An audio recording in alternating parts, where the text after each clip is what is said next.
Baouri, Ousmane Gawal Diallo, parce qu'ils savent très bien à 100% que Mamadou Doumbouya n'est pas sur le bon chemin. Ils le savent, mais ils le tombent.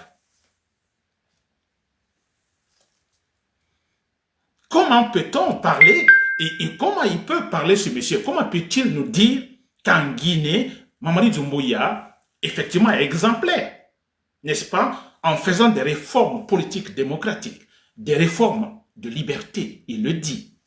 Quand nous avons en fait des médias qui sont interdits de parler, qui sont interdits de critiquer, quand on sait qu'il y a des journalistes qui sont en prison, qui sont kidnappés, Marwan Kamara, le jeune journaliste, il est kidnappé par Mamadi Doumbouya. Ali Ouba, ce jeune leader politique, il est injustement emprisonné, 2 années de prison pour ne rien. Des activistes, Billo et Fonike Mange, ils sont kidnappés. Et cet homme, dans sa Kourouma, est capable de vomir, de fanfaronner que Mamadou Doumbouya fait partie disons, de ces personnalités militaires dans le monde, n'est-ce pas, qui, en fait, ont participé ou qui participent à des vraies réformes de liberté, s'il vous plaît. C'est grave. On l'a entendu dans Sakuruma, défendant, disons, la constitution sur mesure de Alpha Condé, quand on lui demandait, on lui posait la question sur, disons, cette constitution. Que disait-il dans Sakuruma? La loi, c'est la loi. La constitution, vous la respectez. Du moment qu'elle entre en vigueur, vous la respectez. Et c'est comme ça il parlait. Et voilà tout ce qu'il est en train de vomir. Et chaque fois il profite de ces occasions, de ces réunions ou de sa rencontre avec certaines personnalités étrangères pour vomir des bêtises dans sa Kourouma, s'il vous plaît. Très bien. Je ne vais pas tarder sur ça. Nous comprenons d'ailleurs ce monsieur. Alors, aujourd'hui même, j'ai lu une déclaration de celui qu'on appelle, c'est pas un certain Diakité. Alors, je préfère ne pas même retenir le nom de ces gens, de ces menteurs, de ces hypocrites. Alors, on parle d'un certain Guiba Diakité. Il est ministre, donc directeur de cabinet à la présidence. Alors, il parle de Simandou, n'est-ce pas? Il parle de Simandou, il parle, disons, de la gestion de Simandou, etc., etc. Il parle de la part de la Guinée dans la gestion, mais également, disons, en ce qui concerne effectivement des bénéfices, n'est-ce pas, des bénéfices du côté de la Guinée dans la gestion de ce projet Simandou. Il nous parle de 15%, la part de la Guinée. Alors, quand je parle de 15%, la part de la Guinée, alors il est question d'abord de la gestion, n'est-ce pas? Donc, la Guinée, à 15%, participe à la gestion, 15% seulement, vous comprenez? Et ce qui signifie, donc, à 15%, la part du bénéfice aussi de la Guinée. Alors, disons, réellement, je ne suis pas contre. Moi, je suis un défenseur de libéralisme politique et économique, n'est-ce pas?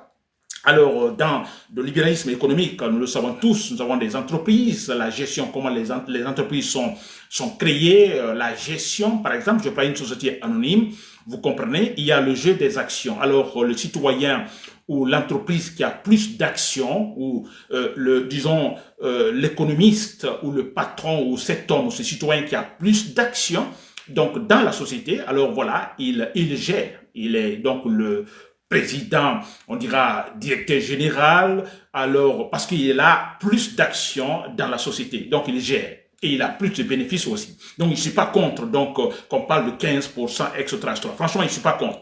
Alors que la Guinée ait 15%, ça signifie quelque part que la Guinée, alors n'a pas plus d'actions. Donc il y a d'autres, n'est-ce pas, sociétés, sûrement, qui ont plus d'actions, donc effectivement, alors qui en bénéficient plus. La Guinée a moins d'actions, donc la Guinée en bénéficie moins. Donc quand on parle de 15%, donc je parle, disons, de façon en raisonnant, n'est-ce pas? Donc je ne suis pas contre ce fait. 15%, je ne suis pas contre. Ça peut s'expliquer. Mais ce que je ne peux pas comprendre, vous avez entendu tant de fanfaronnades, tant de tam-tam autour de Simandou, beaucoup de bruit autour de Simandou, comme si la Guinée avait... N'est-ce pas?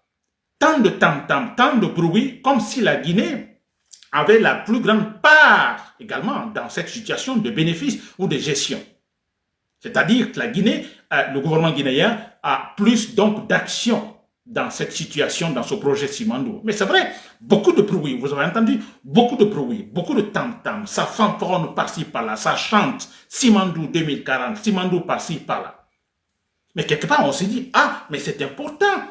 La Guinée, alors, a, je dirais, 95%, alors, disons, ménage la gestion de ce projet.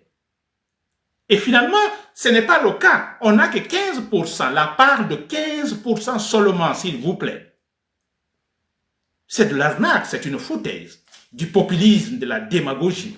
Ça signifie quoi, 15%? C'est-à-dire que ça sera la même chose, comme on a connu avec les autres projets déjà qui fonctionnent depuis notre indépendance.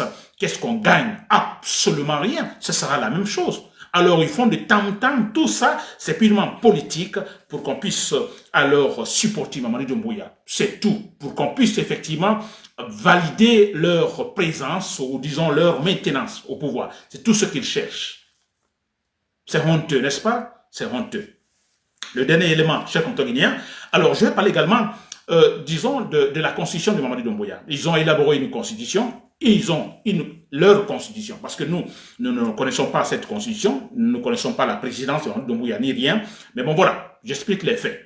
Alors leur constitution, dans leur constitution, et parlant de Mamadi Doumbouya qui veut être candidat, n'est-ce pas? Il veut être candidat, il n'a pas encore déclaré, je crois qu'il y a problème à ce niveau, mais de toute façon, ça c'est pas mon problème. Alors, il veut être candidat, nous le savons, alors quelqu'un qui a violé la charte de la transition, qui a fait ceci, cela, etc. Bon, alors logiquement, on se dit, bon, il veut être candidat, n'est-ce pas? Très bien.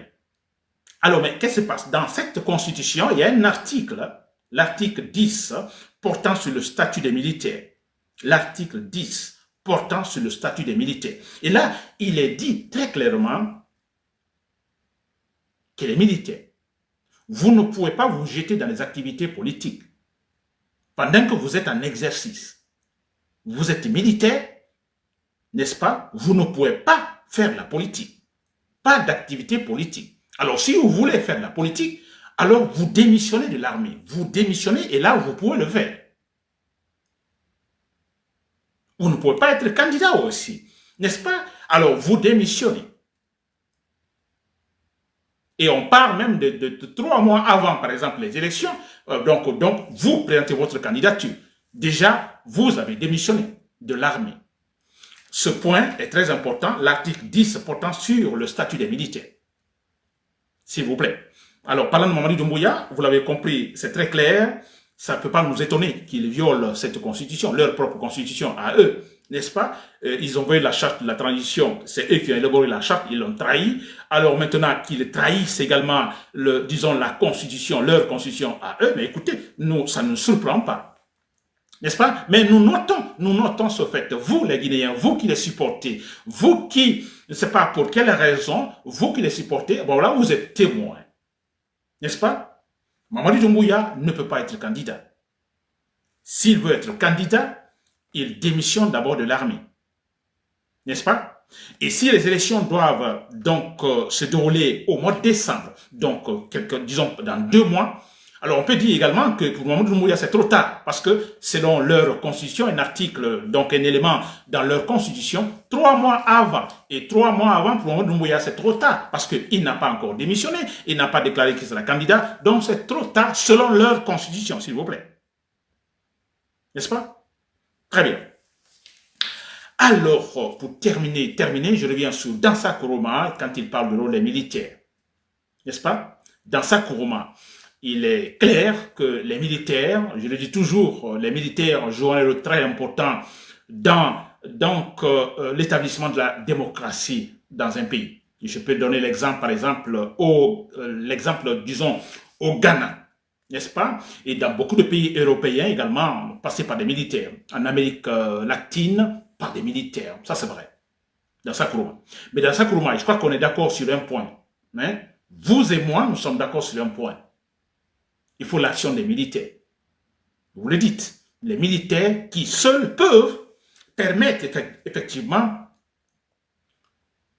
disons, l'établissement de la démocratie. Seul capable de faire de vraies réformes dans une transition raisonnable. Vous êtes d'accord avec moi dans Sakuruma qu'il faut les militaires.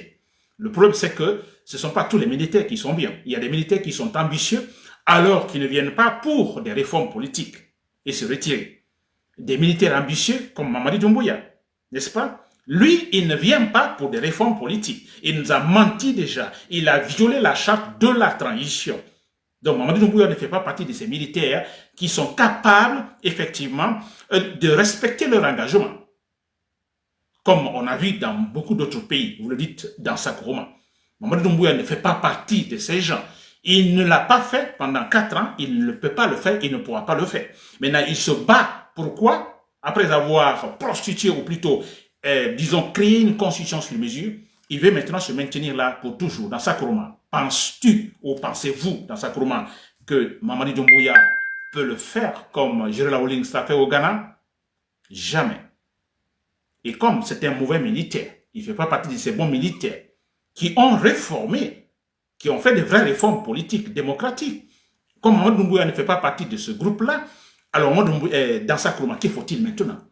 Il faut un autre coup d'état militaire pour qu'on tombe sur un bon militaire, comme Gerald Rawlings. Un bon militaire. Mamadi Doumbouya n'est pas un bon militaire. Il faut un bon militaire. Pour cela, il faut un autre coup d'état militaire dans Sakuruma. Vous êtes d'accord avec moi dans Sakuruma? Que ce sont des militaires qui sont à la base de vraies réformes politiques, démocratiques. Mais c'est vrai. Mais on sait aussi que dans beaucoup de pays, il y a beaucoup de coups d'état militaires. Les militaires sont venus. Ils n'ont pas pu le faire parce qu'ils étaient ambitieux, ils ont échoué. Et Mamadi Doumbouya fait partie de ces militaires qui ont échoué. Il a échoué. Et voilà pourquoi il faut un autre coup d'état militaire dans Sakuruma.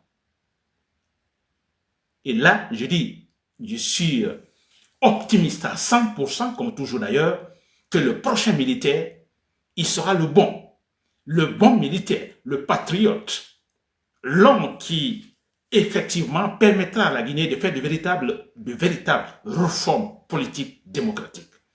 Chers compatriotes guinéens, c'était Nabil et Camara. Depuis Bruxelles, merci pour l'écoute. Bonne soirée.